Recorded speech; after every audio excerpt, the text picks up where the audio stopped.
Hello, this is a video by Sheshnag Yoga Center. The subject is happiness possible? Okay, so I've been hearing a lot of people recently saying that I just want to be happy.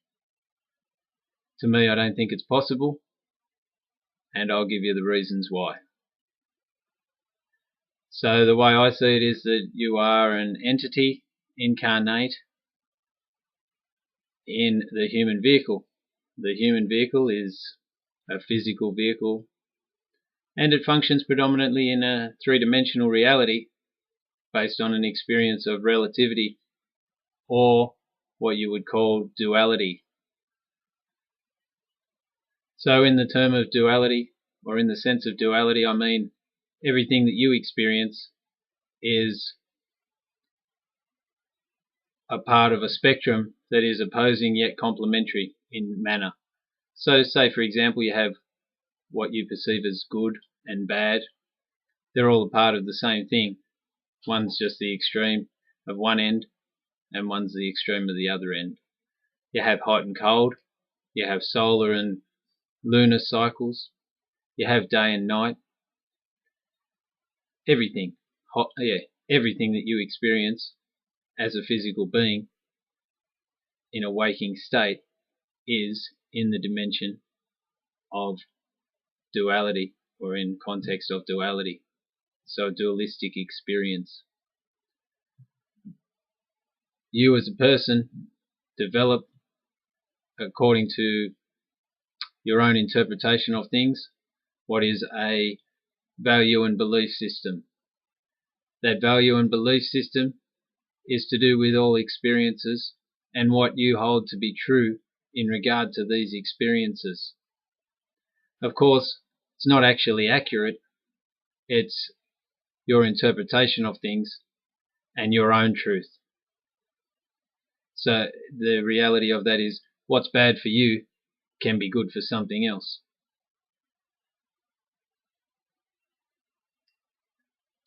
With happiness, happiness is a quest to have pleasing experiences. As a human, you have a natural tendency to chase pleasing experiences, which is known in yogic terms, I think it's raga, which is attraction. The other one is dvesha, where you have a natural aversion to displeasing experiences.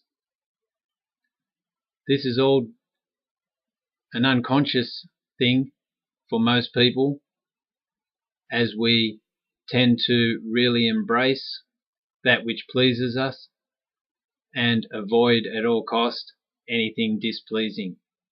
Or if we experience something displeasing, there is a chance that we will seek out someone with a similar value and belief system and hopefully validate our experience or our truth with their truth, which will subsequently give us a sense of belonging. Ultimately, I don't believe that that's accurate either, and this quest for the self-belonging will be another video in itself. Who out there is willing to embrace having a cold? Who out there embraces bad experiences? The reality of it is, when I look back on my life, because that's the only life I can look back on, I see that the most beneficial experiences for me and the most enhancing for me as a person and my character have been the ones that have confronted my belief system, made me uncomfortable, made me sad at times, actually totally disheartened, lying on the floor face down crying. Experiences like that. Not saying that I embraced them at the time, but when I reflect back on those experiences, they are the experiences that traumatized me enough or confronted me enough to stand solid in who I am and become comfortable in my own constitution and the way that I represent things. Happiness in itself is, of course, to be embraced and lived and shared, because that is the joy of life. But there is an opportunity for you as a person to embrace things that aren't happy or see them objective, like in the experience of karma. When you experience something that you experience as unhappy, then perhaps you might like to reflect back on your life and see the times that you made someone else unhappy and embrace that experience as a repercussion of your actions and how they've come to fruition through events in your life. Don't worry about it if you're unhappy, because in a few days, months, years, maybe lifetimes, you might be able to look back on those experiences and reflect objectively and see how it has benefited you on a level of personal growth and the ability that you have to get past the physical aspect of the body, the dualistic experience of the mind, to see that the connectedness of life coordinates all experiences. There are teachings out there that say, give to be given to.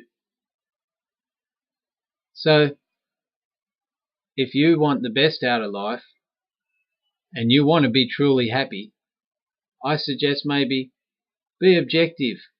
Release the emotional hold on your own value and belief system. Appreciate that what you see as true is not always true for anyone else.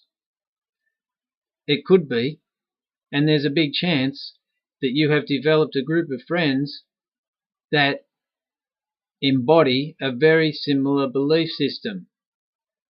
If you choose, go outside that group and discover more about yourself, in the sense of what makes you unhappy, what confronts you, why do you get annoyed when someone acts in a way that you wouldn't act.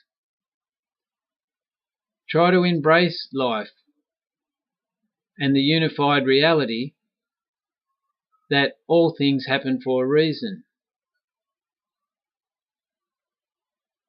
That's about it. I'll do another video soon. I just put a plug in here. I've plugged Quicksilver. I'm not sponsored by Quicksilver, but the origin of Quicksilver is closely related to a yogic concept of Kundalini and the silver cord in the spine. Good luck with it. If you have any questions, feel free to email me. There's a donation thing, maybe that side of the website. So if you want to donate, then you can do that. If not, I'll just share the knowledge freely and hope that you understand some, and try not to be too judgmental, especially if I've confronted your own belief and value system. That's great. Thanks for your time. Peace.